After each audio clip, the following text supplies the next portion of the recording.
3 आ जाए, 7 आ जाए या फिर 8 आ जाए, ये 4 संख्या दिया हुआ है संख्या के अंत में, तो उसका पूर्ण रूप से वर्गमूल नहीं निकाला जा सकता। तो जब भी निकलेगा दशमलव में आएगा। तो एक तो देखते देखते पहचान में आ जाता है, ठीक है। अगर किसी संख्या के अंत में 2 है, 3 है, 7 है, 8 है, जैसे एक बात कर रहे हैं, मान लीजिए कि दे दिया 42, 43, 72 ऐसे दे दिया, ठीक है। अब बहुत सारा ऑप्शन लगा दिया, बाकी सब पूर्ण अंक दिया है, जैसे मान लीजिए 47 दिया है, कुछ और दिया है, ठीक, मैंने पूर्ण अंक दिया है, एक ही उसमें ऑप्शन दिया है जो दशमलव में है।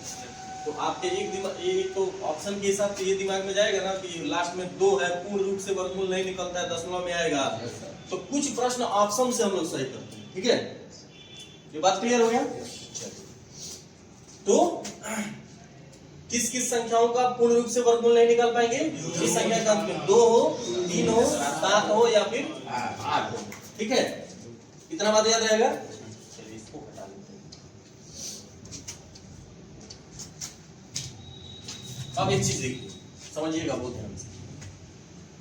जो अंत में आया है, जैसे 1 आया है 1 और 9 में, 2 आया 2 और 8 में, जो अंत में आया है उसमें एक सिमिलरिटी है। जैसे घनमूल वाले में सिमिलरिटी था कि 2 8 10 और 7 3 10 हो रहा था, वैसे इसमें भी सिमिलरिटी है। 9 1 10, 2 8 10, 5 5 6 4 3 7, ये 10 का जोड़ा बिठाएगा।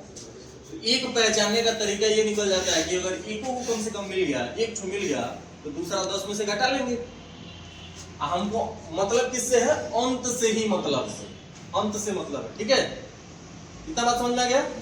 0 से लेके 10 तक वर्ग लेके अंत में देख लेते हैं कौन किस में आता है, बस इतना ही ना किए अभी। क्लियर है। अब हम कोई ऐसा अंक लेते हैं जिसका वर्गमूल निकालना, जैसे मान लीजिए 40 96, आज भी इसी को लेना है, 40 96, ठीक है। यहाँ कुछ नहीं लिखा होने का मतलब 2 लिखा होगा। हम क्या करेंगे? अंतिम से 2 ट्रिक करेंगे, फिर बच जाए उसको अलग ट्रिक करेंगे। देखो इस ऐसे प्रश्नों को हम 1 2 को जब तक सॉल्व नहीं करेंगे ना, दिमाग में नहीं चलेगा। पहले आप बहुत ध्यान से समझिए कि वर्गमूल निकालना है तो हम क्या करेंगे? 2 2 का जोड़ा बैठा लेंगे। 2 2 का जोड़ा नहीं बैठाना है, जैसे अंतिम से 2 ट्रिक कर लेना है, बाकी जितना भी बच जाए उसको अलग इकट्ठा ही ले लेना है, ठीक है।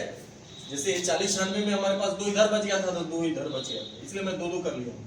अगर हमारे पास और ज्यादा अंक रहता ना तो मैं अंतिम से 2 ही लेता, इधर जो बच जाता उसको अलग वैसे ही पूरा ले लेता, ठीक है। अब बताइए अंतिम में क्या आया? 96, अंतिम में 6।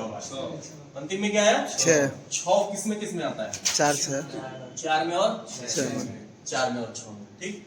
अब बगल में ये दोनों का काम खत्म। जैसे घनमूल में था कि 3 का जोड़ा बैठा के लास्ट वाला देख लेते, 3 अंक का काम खत्म। वैसे 2 अंक का जोड़ा बैठा के लास्ट में देख लिए, दोनों का काम खत्म। क्या बचा? 40। कोई ऐसा संख्या ढूंढिए जिसका वर्ग करने पर 40 आ गया हो, नहीं तो उससे कम आया 6, तो आप 6 ले लीजिए। 6 आया है ना। अब देखिए उसमें एक अकेला आंसर मिलता था, इसमें 2 आंसर मिल गया। या तो 64 सही होगा, नहीं तो 66। लेकिन सही कौन सा होगा, वास्तव में सही कौन सा होगा, इसको पता करने के लिए देखिए हम क्या करेंगे। इधर भी 6 इधर भी 6, 6 का अगला अंक क्या? 7। 6 का अगला अंक क्या? तो 7 6 42, 7 6 42। अंदर क्या है? 40। अंदर क्या है? 40। आप बताइए, अंदर वाले का ही ना निकालना है, तो अंदर वाला कम है कि ज्यादा है? कम है। तो दोनों में कौन सा है? इसलिए 64 आंसर,